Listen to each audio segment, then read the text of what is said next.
Baik, langsung saya mulai aja. Assalamualaikum warahmatullahi wabarakatuh. Yang terhormat Ibu Santi Susanti SPD MAK selaku dosen pengampu mata kuliah perpajakan. Kami dari kelompok 1 ingin memaparkan materi kami mengenai konsep ketentuan umum perpajakan. Boleh next.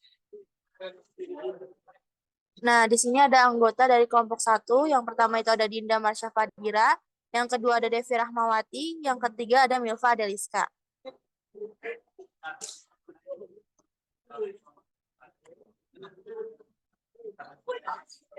Di sini ada materi yang akan kita bahas, yaitu yang pertama, bagaimana ketentuan umum dari perpajakan. Yang kedua, apa yang dimaksud kewajiban mendaftarkan pajak. Yang ketiga, apa itu surat pemberitahuan. Yang keempat, bagaimana sanksi yang berkaitan dengan surat pemberitahuan. Yang kelima, studi kasus.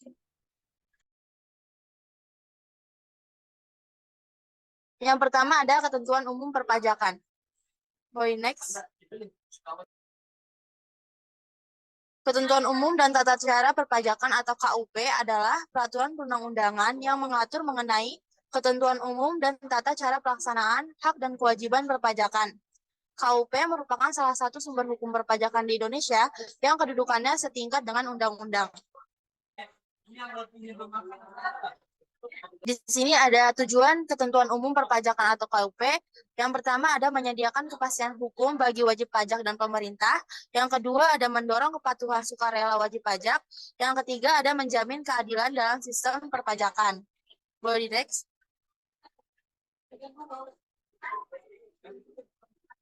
Di sini ada beberapa pengertian dalam KUP pasal 1 Undang-Undang Nomor 28 Tahun 2007.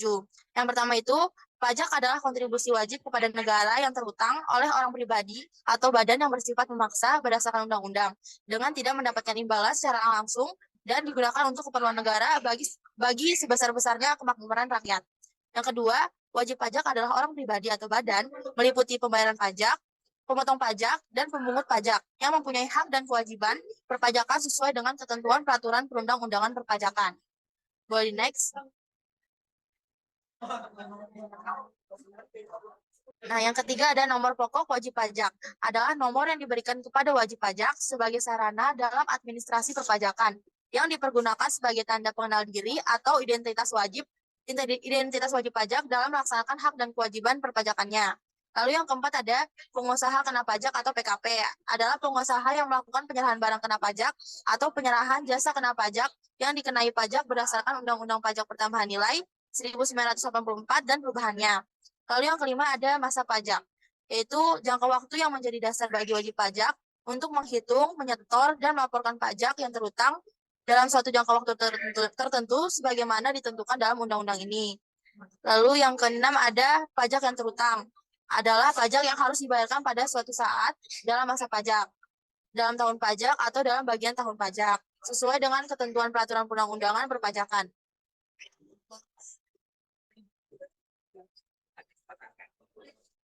Yang ketujuh ada surat pemberitahuan.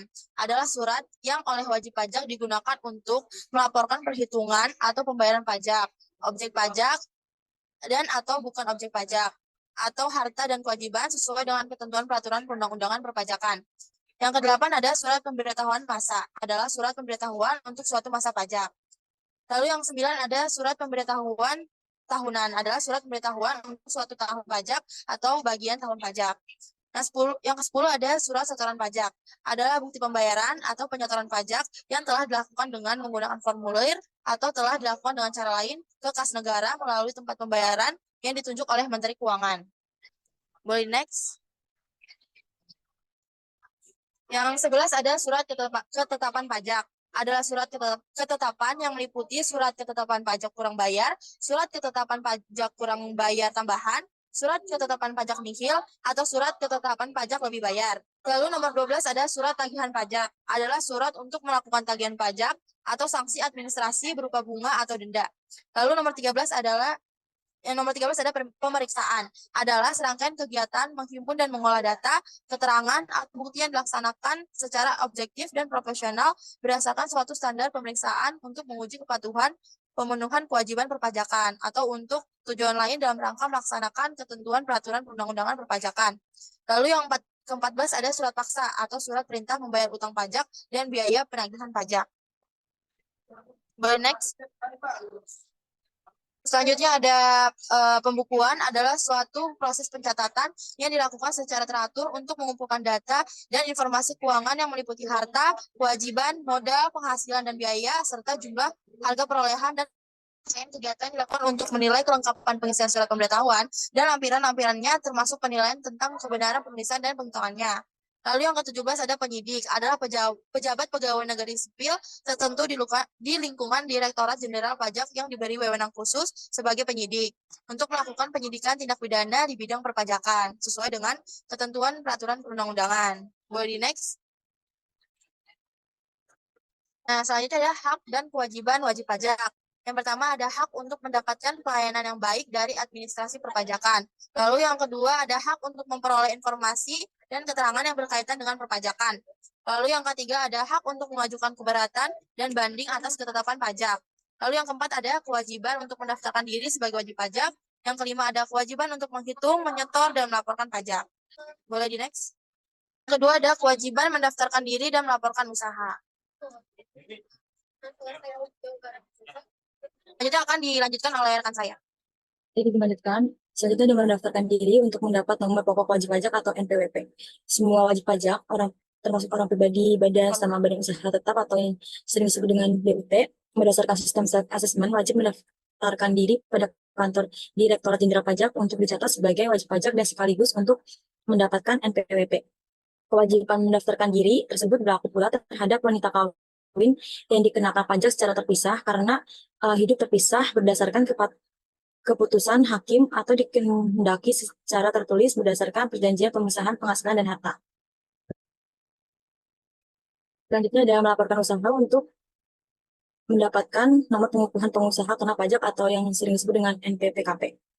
Pengusaha orang pribadi berkewajiban melaporkan usahanya pada kantor Direktorat Jenderal Pajak yang wilayah kerjanya meliputi tempat tinggal pengusaha apabila pada tempat tinggal tersebut ada kegiatan usaha dan tempat kegiatan usaha dilakukan. Sedangkan bagi pengusaha badan, kewajiban melaporkan usahanya tersebut adalah pada kantor Direktorat Jenderal Pajak yang wilayah kerjanya meliputi pada tempat kedudukan pengusaha dan tempat kegiatan usaha dilakukan. Dan selanjutnya ada fungsi dari NPWP. Yang pertama ini ada sarana dalam administrasi perpajakan, dan yang kedua itu ada sebagai tanda pengenal diri atau identitas wajib pajak dalam administrasi perpajakan, dan selanjutnya yang ketiga ada untuk menjaga ketertiban dalam pembayaran pajak dan dalam pengawasan administrasi pajak. Yang keempat ada sebagai dokumen perpajakan sehingga semua yang berhubungan dengan dokumen perpajakan harus mencantumkan NPWP.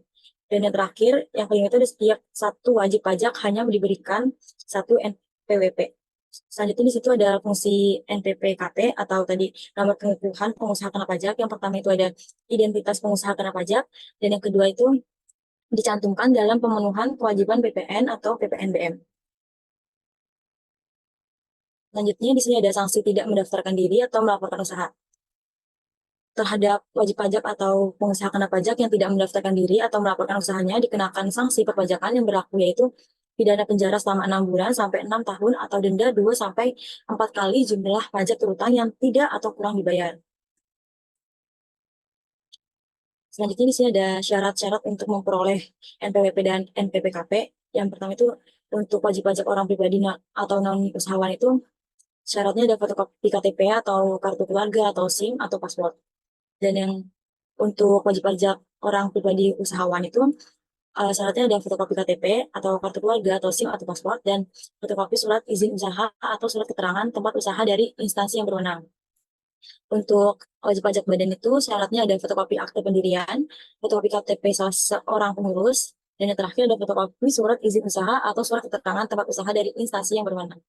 Sedangkan untuk bendaharawan sebagai pemungut atau pemotong, yang pertama itu ada fotokopi surat penunjukan sebagai bendaharawan, dan yang kedua itu ada fotokopi tanda bukti diri KTP atau kartu keluarga atau SIM paspor. Apabila wajib pajak pemohon berstatus cabang, maka harus melampirkan fotokopi kartu NPWP atau bukti pendaftaran wajib pajak kantor pusatnya. Tapi kalau permohonan ditandatangani oleh orang lain, perlu dilengkapi surat kuasa. Fotokopi sebagai kelengkapan formulir pendaftaran wajib pajak tersebut di atas harus disahkan oleh petugas pendaftaran wajib pajak kecuali dalam hal pendaftaran dilakukan melalui pos. Maka fotokopi harus disahkan oleh pejabat atau instansi yang berwenang.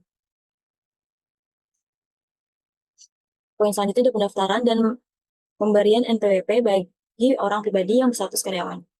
Sesuai dengan keputusan 338 garis miring PJ garis miring 2001 tanggal 8 Mei 2001 tentang tata cara pendaftaran pemberian NPWP orang pribadi yang berstatus karyawan, maka karyawan tetap yang menerima atau memperoleh penghasilan sehubungan dengan pekerjaan yang jumlahnya di atas PTKP wajib mendaftarkan diri dan kepadanya diberikan NPWP.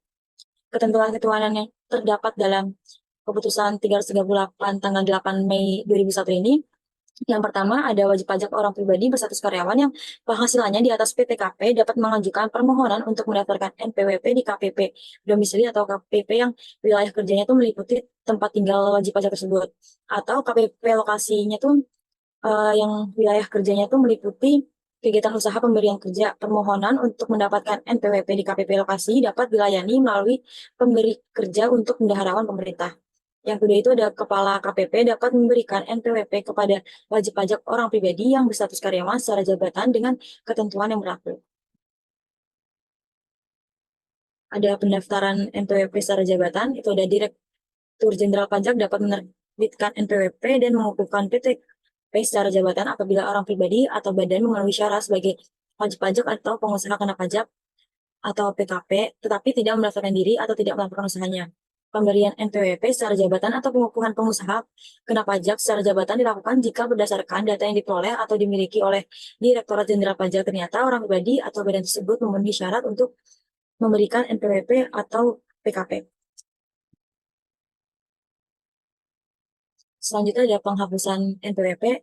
Yang pertama itu ada wajib pajak meninggal dunia atau tidak meninggalkan warisan. Dan yang kedua ada warisan yang belum terbagi dalam kehidupannya itu sebagai subjek pajak yang sudah selesai dibagi. Yang ketiga itu ada wanita kawin tidak dengan perjanjian pemisahan harta dan penghasilan. Yang keempat itu ada wajib pajak badan telah dibubarkan secara resmi berdasarkan ketentuan perundang-undangan yang berlaku. Dan yang kelima ada wajib pajak bentuk usaha tetap atau BUT yang kehilangan statusnya. Dan yang terakhir WO, wajib pajak orang pribadi yang tidak memenuhi syarat bagi sebagai wajib pajak. Selanjutnya ada pencabutan pengukuhan PKP atau pengusaha kena pajak. Yang pertama itu ada wajib pajak pindah alamat ke wilayah kerja KPP lain. Yang kedua ada wajib pajak bubar. Dan terakhir ketiga itu ada wajib pajak tidak memenuhi syarat lagi sebagai pengusaha kena pajak tersebut.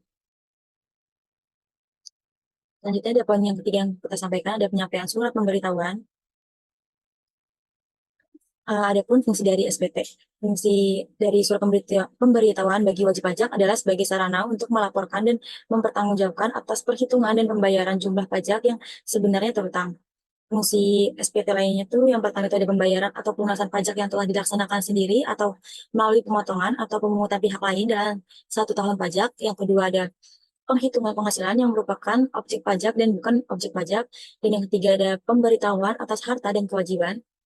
Dan yang terakhir, yang keempat, ada pembayaran dari pemotongan atau pemungutan pajak orang pribadi atau badan lainnya dalam 1 masa pajak. Bagi pengusaha kena pajak atau PKP, fungsi SPT itu sebagai sarana untuk melaporkan dan mempertanggungjawabkan perhitungan jumlah APN dan PPNBM yang terutang dan melaporkan tentang pengkreditan pajak masuk terhadap pajak pengeluaran dan tentang pembayaran pajak yang telah dilaksanakan sendiri oleh pengusaha kena pajak atau melalui pihak lainnya. Untuk poin selanjutnya akan disampaikan oleh Dinda. Oke, baik. Tadi sebelumnya sudah membahas terkait fungsi pajak, sekarang ada jenis surat pemberitahuan.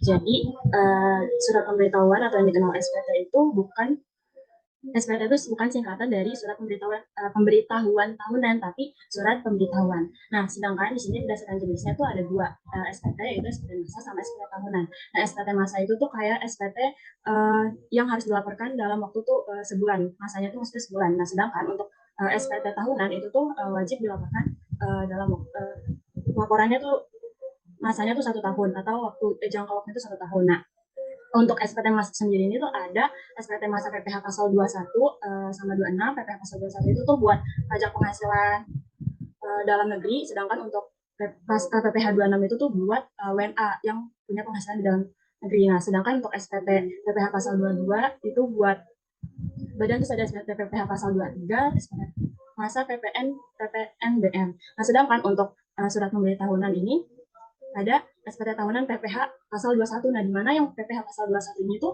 pasti sama yang mendapat penghasilan ini harus melaporkan ke KPP. Sedangkan untuk SPT tahunan web orang pribadi itu juga sama. Nah, terus ada SPT tahunan wajib pajak badan dalam bentuk usaha tetap. Nah, jadi walaupun si karyawan ini tuh udah melaporin SPT-nya dia dari penghasilan dari perusahaan tersebut, tapi si perusahaan juga tetap harus melaporkan SPT tahunan dia. Boleh di next. Nah, tadi kan ada dua kan, SPT masa sama SPT tahunan. Nah, SPT masa itu masanya 1 bulan, di mana paling lambat itu 20 hari setelah berakhirnya masa pajak dan harus dilaporkan ke Dirjen Pajak, yaitu bisa ke KPP atau Kantor Pelayanan Pajak. Nah, sedangkan untuk SPT tahunan itu paling lambat 3 bulan setelah berakhirnya tahun pajak. Nah, untuk orang pribadi itu tuh paling akhir itu 31 Maret, sedangkan untuk badan itu tuh 30 April. Boleh di next. Nah, ini kemudahan yang diberikan untuk wajib pajak. Jadi, wajib pajak ini tuh dapat perpanjangan penyampaian SPT, terus juga bisa melakukan pengungkapan ketidakbenaran pengisian surat pemberitahuan. Ketika kan mengisi itu banyak yang harus diinput. Nah, itu bisa diungkapin kalau misalnya emang ada yang salah atau ada yang benar. Nah, kemudian juga ada yang namanya pembetulan yang diperbolehkan atas SPT. Jadi itu kalau nggak salah di webnya itu tuh ada formnya itu tuh bisa dilakukan pembetulan berkali-kali gitu. Jadi bisa dilakukan pembetulan. Itu tuh bisa memberikan kemudahan bagi si wajib pajak ketika dia ngelakuin kesalahan input. Boleh di next.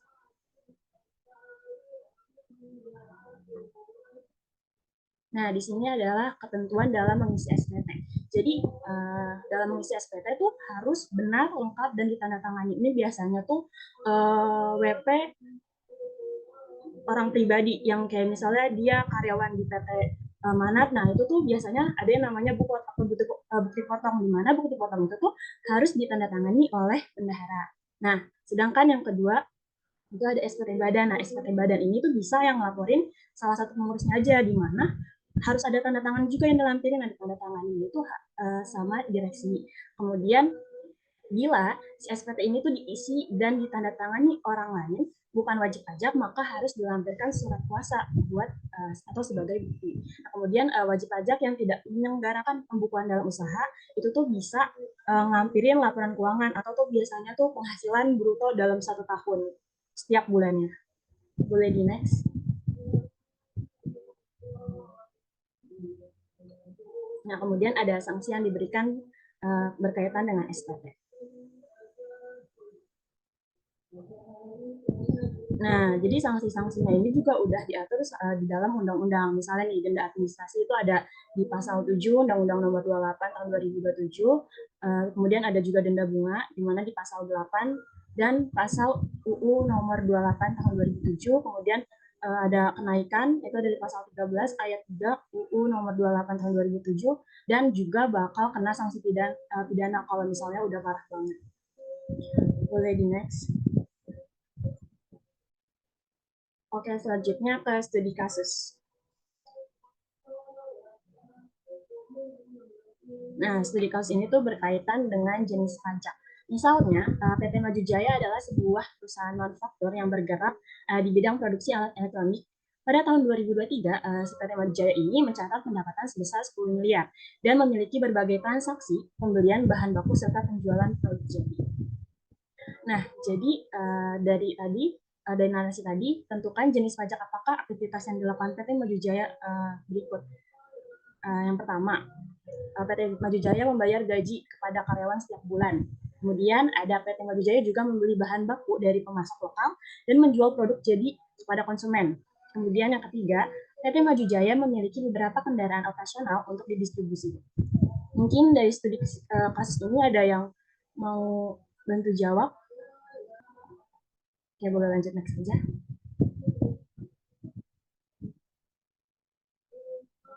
Nah, tadi kan berkaitan sama awalnya tuh PT Maju Jaya membayar gaji kepada karyawan setiap bulan. Nah, ini tuh bakal kena yang namanya pajak penghasilan pasal 21 atau PPh 21, di mana alasan pemotongan ini tuh penghasilan yang diterima oleh karyawan itu dianggap sebagai tambahan kemampuan ekonomis yang dapat digunakan untuk konsumsi atau menambah kekayaan. Nah, PPh 21 ini merupakan pajak yang subjektif. Kenapa sih subjektif? Karena dipotongnya itu berdasarkan kemampuan si karyawannya membayarkan. Jadi misalnya nih karyawannya tuh punya gaji, oh ya, ada yang namanya PTKP, penghasilan tidak kena pajak, di mana penghasilan tidak kena pajak ini tuh sebesar 60 juta. Misalnya karyawannya tuh setahun gajinya itu masih di bawah 60 juta. Nah, itu tuh si karyawan itu nggak usah ngebayar pajak. Tapi kalau misalnya penghasilannya di atas 60 juta, itu bakal kena pajak sekian persen, sehingga makanya PPh 21 ini tuh bersifatnya subjektif. Nah, kemudian tadi yang kedua, PT Maju Jaya ini membeli bahan baku dari pemasok lokal dan menjual produk jadi kepada konsumen. Nah, ini tuh berkaitan sama barang dan jasa ya, makanya jadinya jenis pajaknya itu pajak pertambahan nilai atau yang dikenal dengan PPN. Nah, alasan pemotongan PPN ini karena setiap transaksi pembelian dan penjualan barang dan jasa itu seperti bahan baku, terus bahan baku yang dibeli ke pemasok ini tuh pasti ada di fakturnya tuh pasti ada PPN-nya sekian persen. Nah, itu tuh karena si suppliernya ini atau si pemasoknya ini juga bakal bayar PPN-nya tersebut ke KPP, harus ngelaporin PPN yang dia terima. Nah, PPN ini merupakan pajak yang objektif karena dikenakan berdasarkan objek pajak seperti barang dan jasa tanpa memperhatikan kondisi subjeknya. Jadi walaupun si PT Maju Jaya ini omsetnya kecil atau rendah, tapi ketika dia beli barang dia bakal tetap dikenain namanya PPN gitu. Nah, kemudian tadi juga ada PT Maju Jaya memiliki beberapa kendaraan operasional untuk distribusi produk. Nah, ini kata kuncinya kendaraan. Jadi kendaraan yang PT Maju Jaya miliki ini bakal kena yang namanya pajak kendaraan bermotor. Alasannya kenapa? Pajak ini tuh dipotong karena kepemilikan dan penggunaan kendaraan bermotor dianggap sebagai objek pajak yang harus berkontribusi terhadap pendapatan daerah. Nah, pajak kendaraan bermotor ini merupakan pajak daerah yang dikelola oleh pemerintah daerah. Makanya itu kalau misalnya kita bayar PKB ini tuh biasanya ke samsat daerah tempat kita tinggal. Boleh di next. Oke, selanjutnya ada studi kasus. Di sini latar belakangnya adalah PT Maju Terus adalah perusahaan yang bergerak di bidang industri barang. Sesuai ketentuan pajak Indonesia, PT Maju Terus wajib melaporkan surat pemberitahuan tahunan atau SPT tahunan untuk pajak penghasilan PPh badan setiap tahun. Nah, menurut Undang-Undang KUP, batas waktu penyampaian SPT tahunan untuk wajib pajak badan adalah paling lambat 4 bulan setelah akhir tahun pajak, yaitu 30 April untuk tahun pajak yang berakhir pada tanggal 31 Desember. Nah, pada tahun 2023, PT Maju Terus ini mengalami keterlambatan dalam penyusunan laporan keuangan, sehingga SPT tahunan PPh badannya ini baru disampaikan pada tanggal 15 Mei 2024, bagi batas waktu yang ditetapkan. Nah, masalahnya adalah keterlambatan dalam penyampaian SPT tahunan PPh badan mengakibatkan PT Maju Terus harus menghadapi sanksi administratif sesuai dengan ketentuan UU KUP. Jadi sebenarnya tuh kalau misalnya badan tuh tanggal 30 April, tapi dia baru ngelapornya di 15 Mei 2024. Nah, ini kita analisis. Sini berdasarkan analisisnya adalah pelanggaran ketentuan perpajakan yang akan dikenakan ke PT Maju Terus. Jadi berdasarkan pasal 7 ayat 1 UU nomor 28 tahun 2007 tentang ketentuan umum dan tata cara perpajakan atau KUP, setiap wajib pajak yang terlambat menyampaikan SPT dikenakan sanksi administratif berupa, jadi PT Maju Terus itu bakal kena sanksi administratif. Nah, di mana sanksi administratifnya ini untuk SPT tahunan PPh badan sebesar 1 juta rupiah berdasarkan peraturan pemerintah nomor 74 tahun 2011. Nah, apa sih solusi yang dapat diambil oleh PT Maju Terus? Nah, PT Maju Terus ini tuh harus segera melunasi denda tersebut untuk menghindari tambahan sanksi atau bunga atas keterlambatan pembayaran. Jadi dari sanksi tersebut itu bakal berbunga. Nah, kemudian perusahaan juga bisa mengajukan permohonan pengurangan atau penghapusan sanksi administratif kepada DJP atau Direktorat Jenderal Pajak jika terdapat alasan yang sah menurut peraturan perpajakan. Jadi kesimpulan dari bab ini adalah setiap wajib pajak harus mendaftarkan diri ke kantor Dirjen Pajak melalui kantor pelayanan pajak atau dikenal dengan KPP untuk mendapatkan NPWP atau nomor pokok wajib pajak, dan ada syarat dan ketentuan yang berlaku dalam pendaftaran wajib pajak. Nah, intinya sebagai warga negara yang berpenghasilan, kita wajib mendaftarkan diri kita sebagai wajib pajak. Karena kalau misalnya kita udah merupakan wajib pajak tapi kita nggak daftarin diri, itu bakal kena sanksi. Boleh di next. Nah, ini untuk referensi yang kami gunakan. Boleh di-next. Oke, terima kasih. Ini sebelumnya, apakah ada yang ingin bertanya? Jika ingin bertanya, boleh jelaskan. Oke, boleh, Setia. Oke, terima kasih kelompok satu yang bertanya. Saya Sazia Prima Putri dari kelompok 5 izin bertanya terkait materi yang kami dapatkan. Eh, jadi pertanyaannya gini, jika seorang pengusaha atau wajib pajak badan yang memenuhi kriteria sebagai pengusaha kena pajak atau PKP, tapi karena kurangnya pengetahuan dari beliau dan belum melaporkan kegiatan usahanya sehingga belum dikukuhkan sebagai pengusaha kena pajak atau PKP, apa akibat yang akan timbul dan diterima oleh si pengusaha tersebut? Terima kasih. Oke, makasih Setia. Boleh lanjutkan ya. Aku terima kasih atas kesempatannya kelompok satu, terima kasih juga atas penyampaian materinya. Saya akan izin bertanya. Jadi tadi kan sempat di-mention tentang wajib pajak orang pribadi dan wajib pajak badan ya. Nah, kalau misalnya dari namanya sendiri kan seperti kita udah tahu kalau subsidi pajaknya itu dikenain ya untuk wajib pajak orang pribadi ya, untuk pribadi dan wajib pajak badan untuk perusahaan. Nah, apakah wajib pajak orang pribadi dan wajib pajak badan itu ada perbedaan dalam hal kewajiban perpajakannya? Terima kasih. Oke, terima kasih Tania. Boleh lanjut dulu. Oke, terima kasih kelompok 1 atas pemaparan materinya. Saya Tasari dari kelompok 4 izin bertanya, apakah pemenuhan kewajiban perpajakan itu hanya dapat dilakukan setelah wajib pajak memperoleh NPWP atau setelah dibukannya sebagai PKP? Terima kasih. Oke, terima kasih dulu. Bu Santi izin berdiskusi dulu ya, Bu. Terima kasih, Bu. Sebelumnya izin menjawab pertanyaan saya tadi, kurang lebih itu pertanyaannya tuh terkait apa akibat yang timbul jika seorang pengusaha atau wajib pajak badan sebenarnya tuh dia udah memenuhi kriteria tapi dia belum mengukuhkan usahanya atau belum dikukuhkan sebagai PKP. Nah, itu tuh sama jika seseorang pengusaha yang seharusnya sudah memenuhi kriteria sebagai PKP, nah salah satu kriterianya itu memiliki penghasilan bruto sebesar 4,8 miliar, tapi dia belum mengukuhkan. Nah, ketika dia belum mengukuhkan, dia tetap harus memiliki kewajiban untuk memungut, menyetor, dan melaporkan PPN. Nah, jika tidak, dia tuh bakal kena sanksi administrasi berupa denda atau bunga atas pajak yang tidak dibayarkan tepat waktu. Nah, selain itu, pengusaha tersebut juga bakal dikenakan surat ketetapan pajak atau SKP atau surat tagihan pajak atau STP untuk masa pajak sebelum mereka dikukuhkan sebagai PKP. Walaupun dia udah memenuhi kriteria itu 3 bulan yang lalu, tapi karena dia nggak tahu atau dia masih kurang ngerti apa itu PKP, kenapa harus ngelaporin. Nah, terus dia baru tahu di bulan ini, kan 3 bulan lalu dia belum tahu. Nah, 3 bulan yang lalu itu bakal tetap dipungut, dia tetap harus bayar terkait PPN tersebut. Mungkin apakah terjawab Setia? Iya, terjawab jelas. Terima kasih kelompok 1 atas jawabannya. Oke, sama-sama. Baik, selanjutnya izin menjawab pertanyaan dari dulu. Yang pertanyaan itu, apakah pemenuhan kewajiban perpajakan itu hanya dapat dilakukan setelah wajib pajak memperoleh NPWP atau setelah dikukuhkan sebagai PKP? Dari kelompok kami mendapatkan jawaban yang dimana wajib pajak harus mulai memenuhi kewajiban perpajakan mereka sejak mereka memenuhi kriteria sebagai subjek pajak dan objek pajak meskipun mereka belum memenuhi NPWP atau belum dikukuhkan sebagai PKP.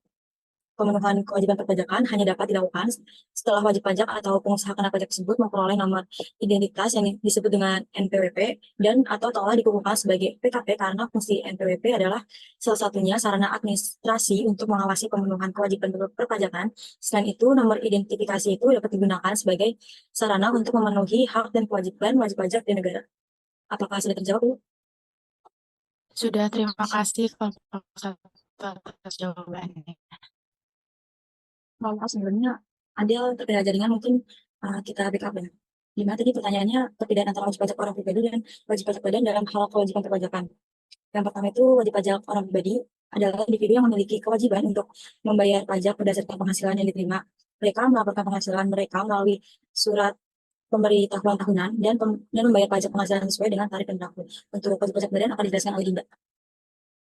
Oke, mungkin terkait wajib pajak badan. Nah, ini kan merupakan entitas seperti perusahaan atau organisasi yang memiliki kewajiban untuk membayar berbagai jenis pajak, nah, termasuk pajak penghasilan badan, pajak penghasilan pasal 21, pasal 23, pasal 26, dan pajak pertambahan nilai atau PPN, serta pajak penjualan atas barang mewah atau PPNBM. Nah, wajib pajak badan itu juga harus melaporkan penghasilannya melalui SPT dan memenuhi kewajiban perpajakan lainnya. Jadi, perbedaannya itu tuh hanya di laporan SPT. Mungkin sekian dari kelompok 1, kurang lebihnya mohon maaf. Wassalamualaikum warahmatullahi wabarakatuh.